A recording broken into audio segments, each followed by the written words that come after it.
5 top tips for preparing for marriage. Stay tuned.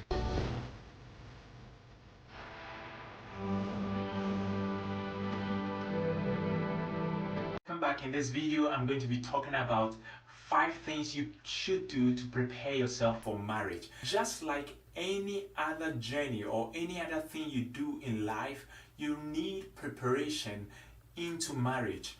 That's very important. The average person is said to go into marriage without any deliberate preparation, and we don't want that to be our situations. So you need to prepare yourself for marriage. But how do you prepare? So here are 5 things you should do. The first one is that you should know your life's vision. What is a life vision? Life vision simply means, what is your whole purpose on earth about?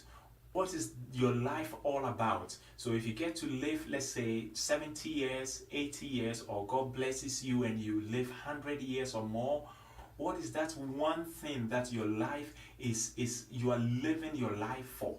Now this is very important, because knowing your life vision will help you to determine who is a good match, who is a good spouse, who will be a potential marriage partner for you, because you know where you are going and you know who will be a good help to get there. Now, how do you find out your life vision? How do you know what your life is all about? I have a video I'll link down below that gives step-by-step process to identify the purpose of your life.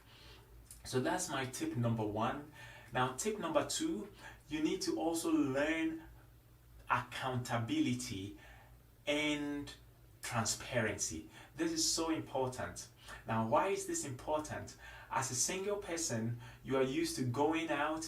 I remember when I married, during my first year, I realized that my wife was complaining often about my trouser. According to her, it was too big for her liking. And I was like, no, this is what I've been wearing all this while when I was living a single life. What's your problem? And then over time, I got to learn that, well, it's not about what I have been doing. I need to now live to please her. So as a single person, you are used to going out when you want, coming back when you want, keeping friends that you decide you choose to, and making a lot of decisions without maybe anybody's input. But now the game changes when you get married, because now here you are with somebody that has a say in the things you do, has a say in the clothing you wear, has a say in the friends you keep, has a say in the places you go and the time you come back. And that is not being controlling at all, because that is what marriage is about, living to please your spouse. So beginning now, you should begin to learn how to be accountable and transparent.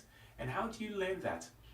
Here are my few advice that you can put in place to help you learn transparency and accountability. First of all, get someone that you really respect and revere, and intentionally make yourself accountable to that person. Let's say this week you plan of going out and coming back at a certain time. Then you won't tell this person that, oh, I'm going out today, I'm going to see this person, I'm going to see that person, I want to be back exactly 9 o'clock. Please check up on me to see if I returned as I promised. Now, as you do this, you are learning to be accountable. You are also learning to be transparent. And eventually, when you get into marriage, transparency doesn't become an issue for you in your marriage. Okay, so let's go for the next tip. The next tip is to study about marriage. This is very important. Now, the average person goes into marriage without reading any book about marriage or taking any course about marriage, and this can be very dangerous. So at least get some books on marriage, read about marriage, study things like the basic differences between male and female, study things about communication, study things about how to manage conflict and disagreement. These are things you should learn. Now, I mentioned basic differences between male and female. By far, most conflicts in marriages come because of this, because the woman doesn't know what the man's priorities are, and she's furious why the man is not concerned the way she's concerned about certain things, or the man thinks that this woman is too emotional. Why can't she just be a little bit more like him? And these issues bring loads of conflict. So you do yourself very a good service to just read about what are the differences between male and female, what are the priorities of males, what are the priorities of females, what are the weaknesses of male in general, and what are the weaknesses of female. So this is a very important step about studying on marriage. Studying marriage. Read about marriage. Talk to people who have been married. Let them share their experiences with you. Now I'm going to move on to the next step.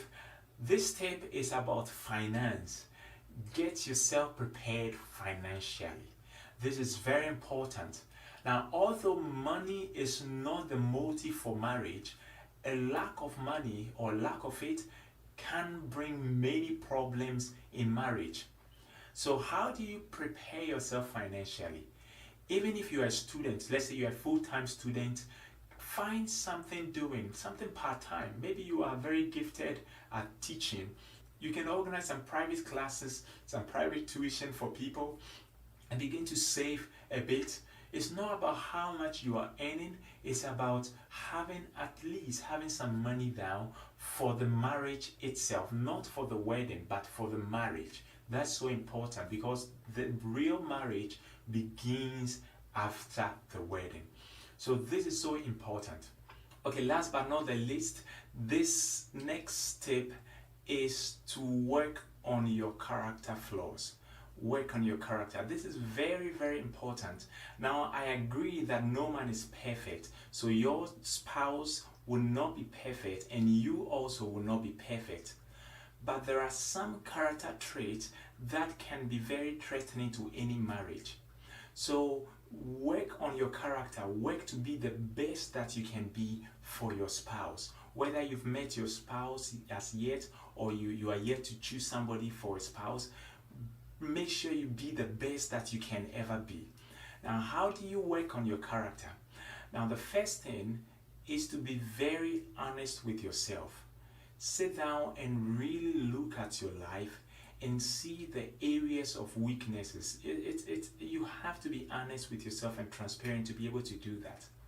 Now, once you've been able to identify areas of weaknesses, maybe you are very quick-tempered, and maybe you are someone who is lazy, and these are things that you can work on. Anybody can work on their character.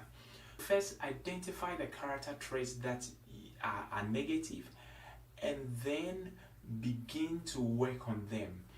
Take the scriptures, talk to people who are strong in those areas, find people who will help keep you accountable, and so on. So this is very, very important, because bad character will end up breaking a marriage, and I don't think anybody wants that for their marriage.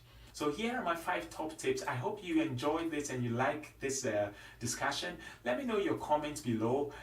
What are your top 5 priorities to consider when you are preparing for marriage? I really like to know what people think. And don't forget, once again, to like this video and subscribe to this channel.